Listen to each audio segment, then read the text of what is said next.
Hey guys, my name is Valerie Rash. I am an actress originally from Bluntstown, which is about an hour away from here. I apologize for those of you who do not know me. I'm not 100% tonight, so you're not getting the full Val. But now we know the front row is safe, so here we go. So we've been talking about in Tallahassee filmmakers meetings about pre-production. That's the main thing that's going to help make your project run smoothly. It's going to help you to get all your ducks in a row before all the ducks start running around. And so what I'm here today to talk to you guys about is casting. I am an actress. I've also written and directed and cast my own film. These are kind of like best management practices over the years. This is by far not comprehensive, not for every type of film. We're mainly going to be focusing on what we mainly focus on here in the Tallahassee filmmaker meetings, which is independent short and feature films. And we're going to cover different budgets and different requirements and things like that. But this is kind of a step-by-step guide in terms of what you'll need in order to attract talent to your project. So, some things that you'll need to start out. First of all, you'll need a finished or almost finished script. And so why is that important? I know that there's some people who've come to me before with an idea for a film, but not a script. So a script is very important to you, first of all, to help you with your pre-production. For me as an actor, because I want to be able to see your writing. I want to be able to see that you've completed all of these ideas, that you've got them all written out, and I'll need to see that pretty early on. But that's what we're going to talk about, audition slides. We're also going to talk about, this is actually incorrect, logline synopsis, production information, character breakdowns, talent preferences and requirements, audition instructions, compensation, and also something that I didn't do very well is a way to collect all of your information to make it easy to navigate. All right, so ready to get started? Let's go. All right, so your scripts and audition slides. Let's start first of all with what a casting call is. You're saying, hey, I'm a filmmaker, I've got this great film, I've got this great idea, and I really want you to be part of my team. So our casting call is going to be that intermediary between you and other people that you want to invite in to play your characters that have been in your head for all these years or all these months and to see it come to life.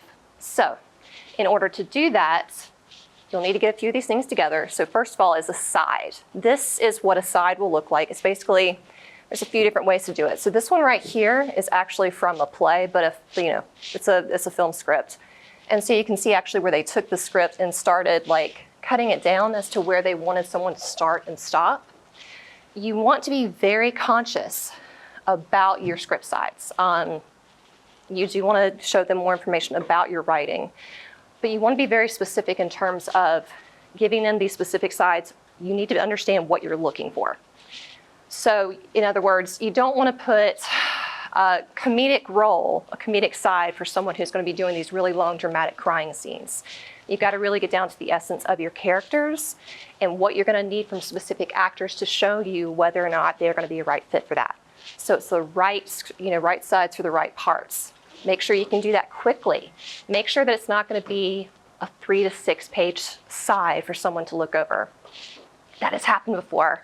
Someone posted a really great film that I wanted to be part of, but they asked for every person to audition by sending in 2 of 3 sides. Each of them were like 3 pages each from different films. And so I didn't submit to that. Why? Because first of all, it told me they don't know what they're looking for. And second of all, they don't know how much time it takes an actor to go on and to be looking for different characters that we feel that we might be right for.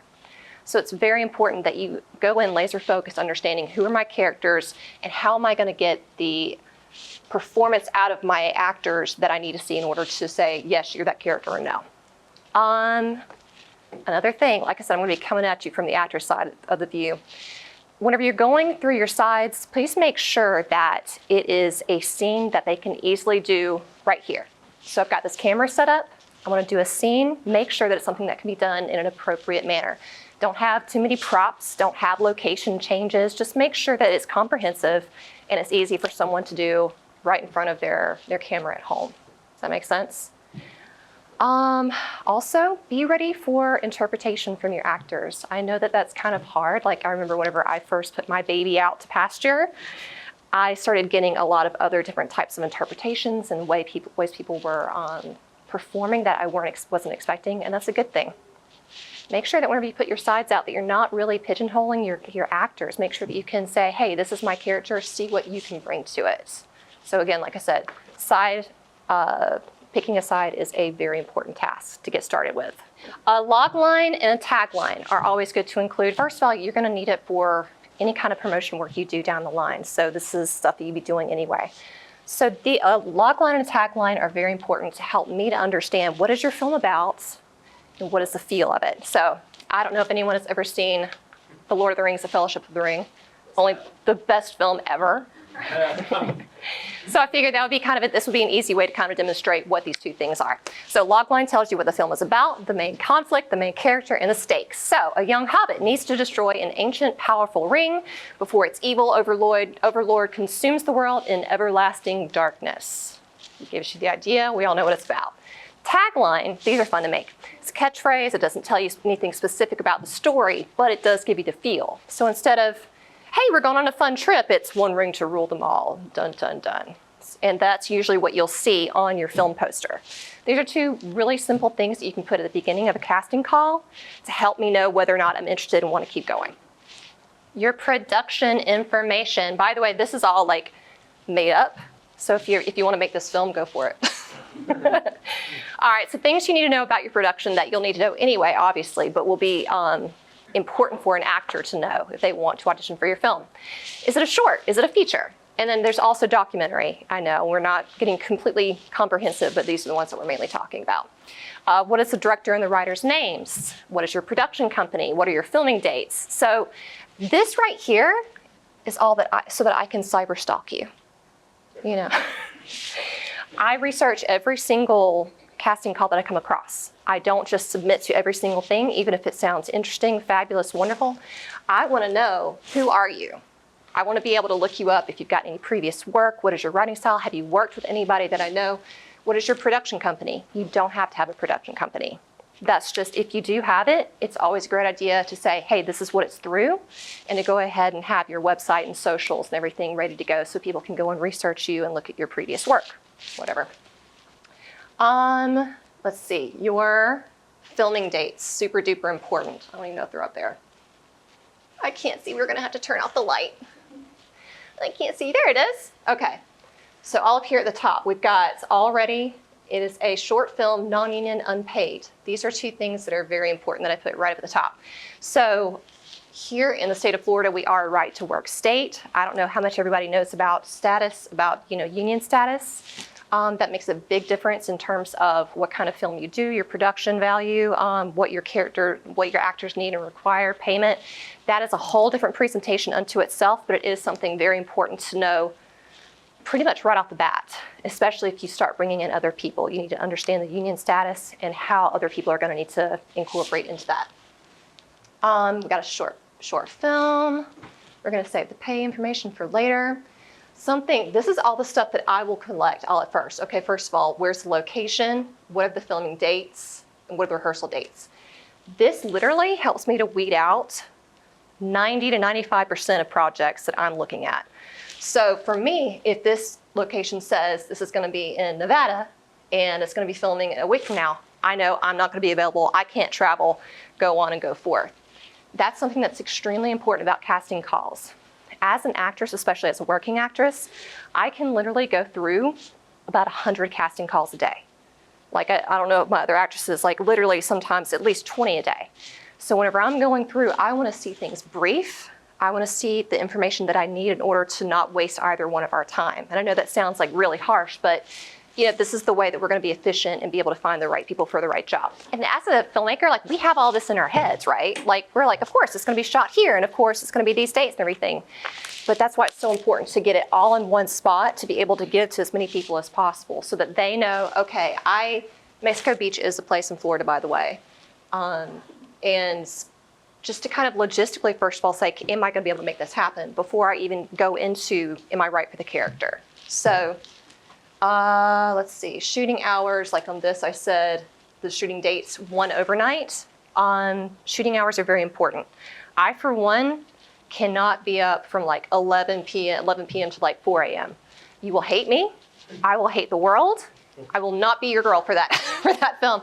Anything that's like outside of normal 8 to 10 8, 10, 12 hours on a set, daytime, anything that's overnight or special hours, you really need to let people know ahead of time, especially for us old folks and people who have kids or work 9 to 5s.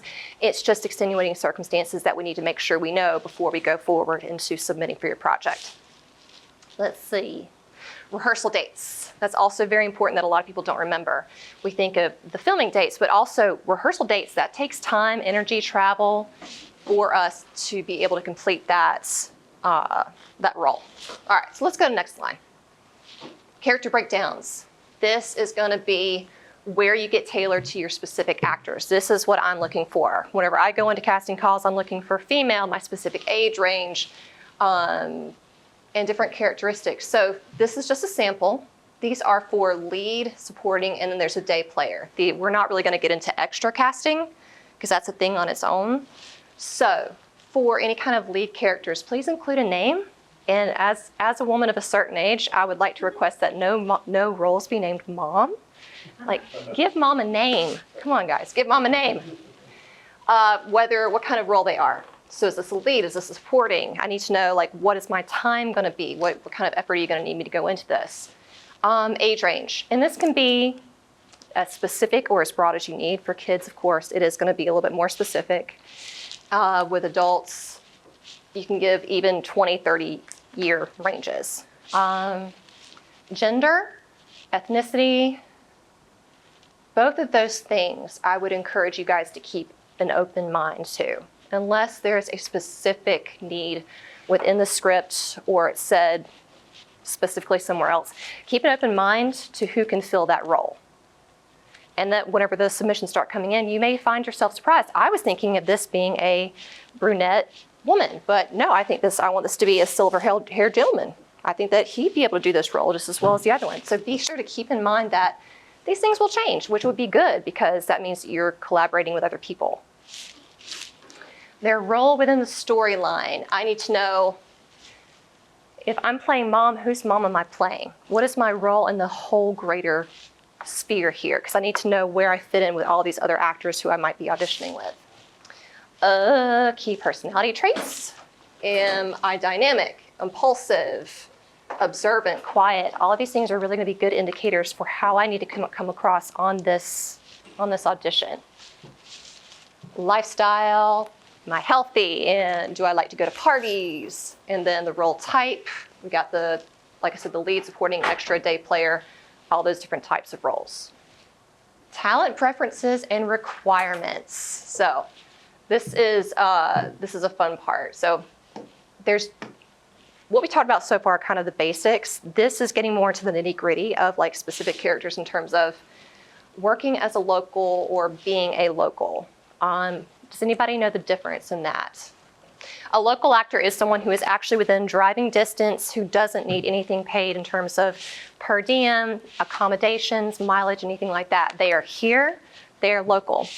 Now, someone can work as a local, like someone may live in Atlanta or say, hey, whenever I apply, I'm willing to work as a local, which means that you will not be responsible for paying them any of those other things.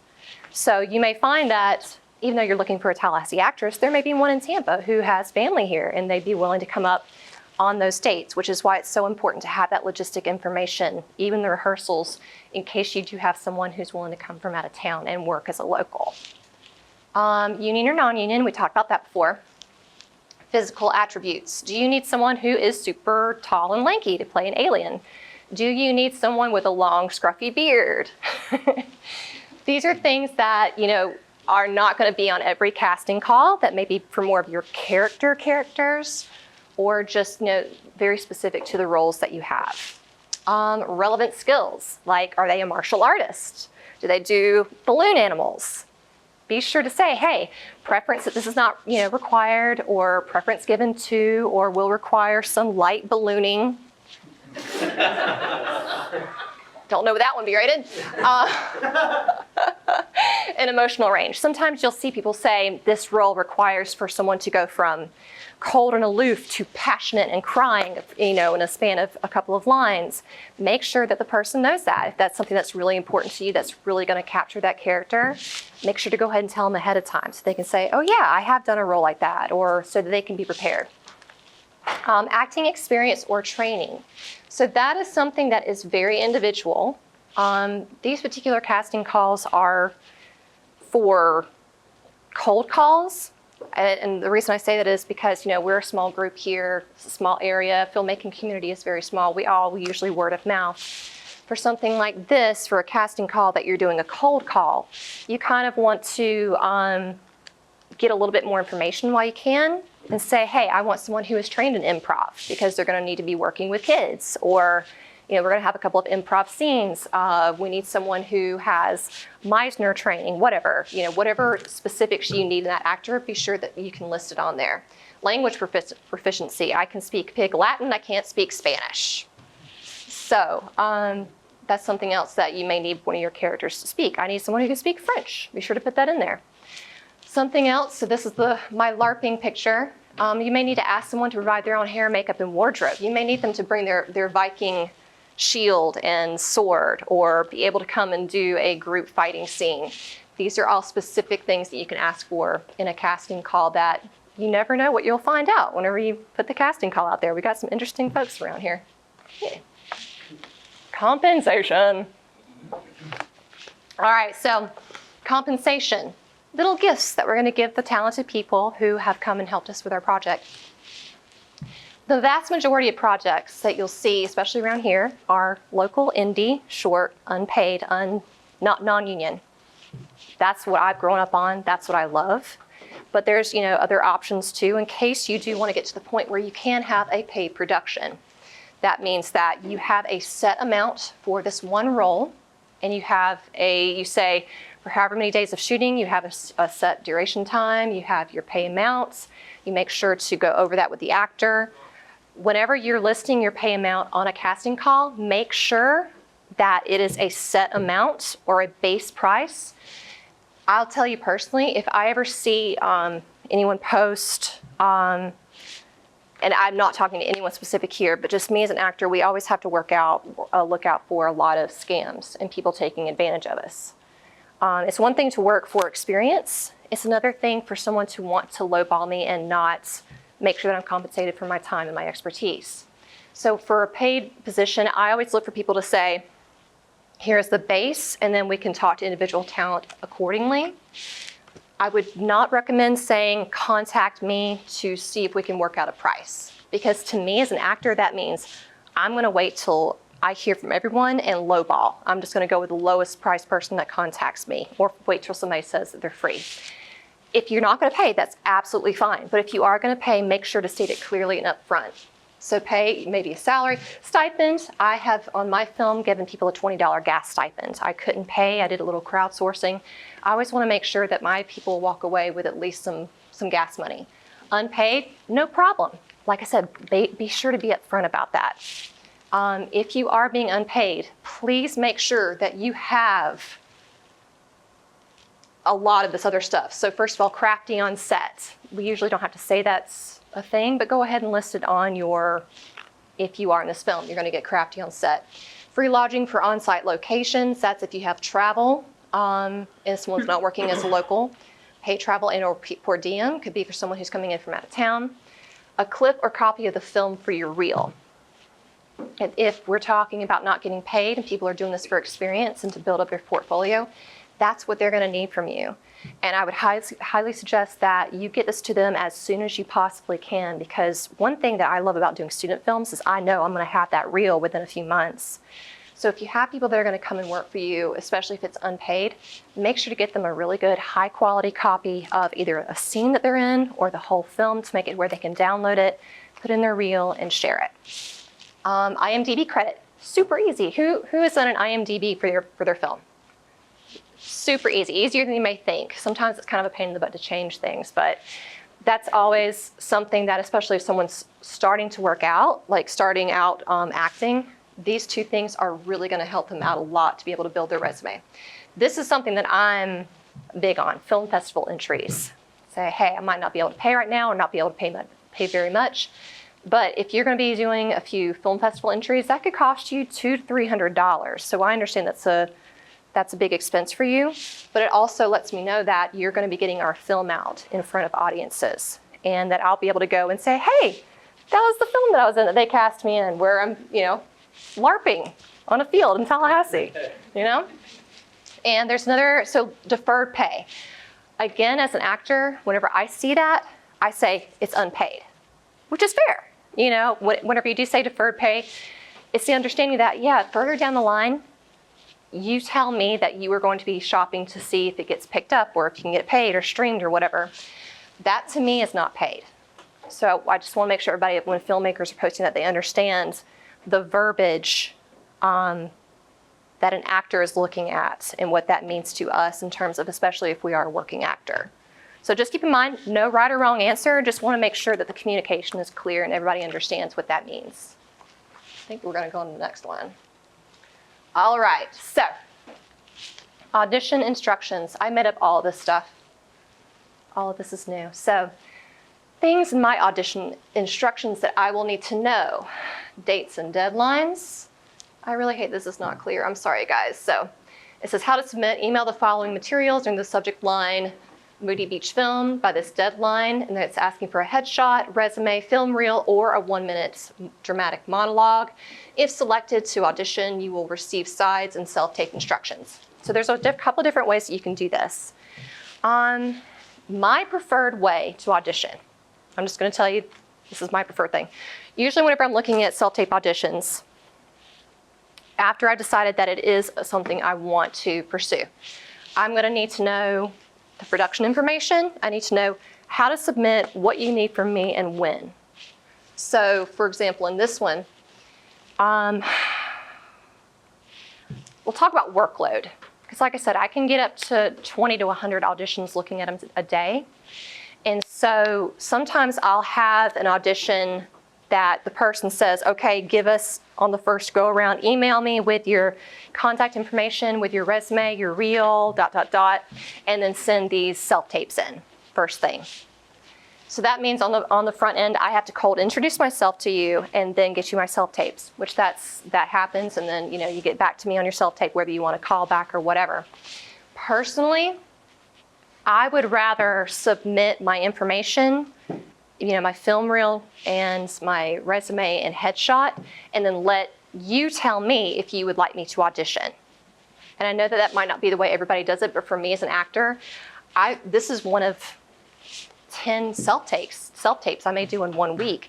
I don't want to have to send one in only to find out that, they weren't looking for someone that was a brunette. You can, however, send in these sides and do it all at one go. That would mean that you are looking at every single video that comes in, as opposed to really being able to narrow it down. So, that being said, I do want to know what my deadlines are. So if I send in a self-tape, I want to know what the deadline is. This is not always done, but I really like it. I would like to know when your callbacks are going to begin and when you're going to make your final selection, because that allows me to kind of go through my list of auditions that I've been doing and mark off, okay, I definitely didn't get this one, waiting to hear back from that one. Oh, I can free up those dates because this one said no. So it's just gathering information. And let me know how to label my tape and how to send it in, because that's going to help you with compiling information later on. Compiling your casting call, make it an inverted pyramid. I would love to hear why you're making this film, what's your inspiration, show me your cover art and everything like that, but do it down here. Up here, I need to see all that information that's going to make me know whether I need to audition or not. So make sure to get all the basic information, casting call, hey, hear what it is. And then down here, hey, look at this rad art that I made to kind of give you an idea of the feeling of this film. And getting the word out. This is something that I feel like we're still kind of working on here in the Tallahassee area. There are professional casting sites like Actors Access and Backstage. I personally love Backstage. Both of those, you can create a free profile as an actor and a filmmaker, but there are also paid versions. I'm not exactly sure what else is required to post on there, but I can tell you that actors do have these profiles and we love to submit on there because all of our information can be sent all at one time, as opposed to compiling an email to send to you. We have local social media pages, like these are the ones that I particularly saw for the area. If you're posting on social media, make sure that you are very conscious of their posting rules. Is it paid only? Is it only certain genres? Is it only a certain area? Things like that. And also like local performing arts organizations, like for example, the Tallahassee filmmaker meetings. I'm sure I know that you guys have a Facebook group. I don't know if you guys distribute any other casting calls any other ways. Something to think about. Yeah. And then, so what we've got next. This is where I messed up. Make sure that you are making it to where you can corral all of those auditions. Make sure that they're all going to the same place. The people who need to see it, your casting director, your producer, director, writer, make sure that everybody who needs to see it can see it. Where will it be stored? And what will you do after you cast your film? I would recommend keeping these on hand for future film projects. I think that Tallahassee Filmmakers actually has a list already of different filmmakers in the area. But just in case you do want to cast more films, I would say keep them on hand, keep them stored, and then make sure to have a good place to keep them safe. Yes? I feel like Actors Access and Backstage has, so for different projects I've done over the years, like I still have that contact information for those actors that submitted for that. Awesome. And everything. Through Backstage. Yeah. Awesome. So those sites can do it for you too. Yeah. That's something that I was not good at, so I'm leaving it to greater minds than mine to tell me what you guys do and how to do that best. So yeah. This is one that I just recently was cast in that I thought was a really great job for a casting call. So he actually did I Feel Good is the song that he's using. He actually had it playing in his Instagram post. He had a text of all the information. The visuals kind of gave me an idea. It's kind of a darker, broodier film. All the information was right here, how to contact him. And this was really cool because, like I said, when we go through so many different casting calls, we can get it can get cross-eyed doing it. So so we made different colors for male, female, gender neutral, requires stunts. And on each individual image, he had the character's description. And also, I love this, having an inspiration character up there. So this is, what's her name? I can't remember her name. Anyway, I love her. Rosamund Pike. And so as soon as he posted that, I was like, I know exactly what he's looking for. I love that kind of character. And it was easy for me to contact him. So I just thought this was a really cool visual way to do that, something different. And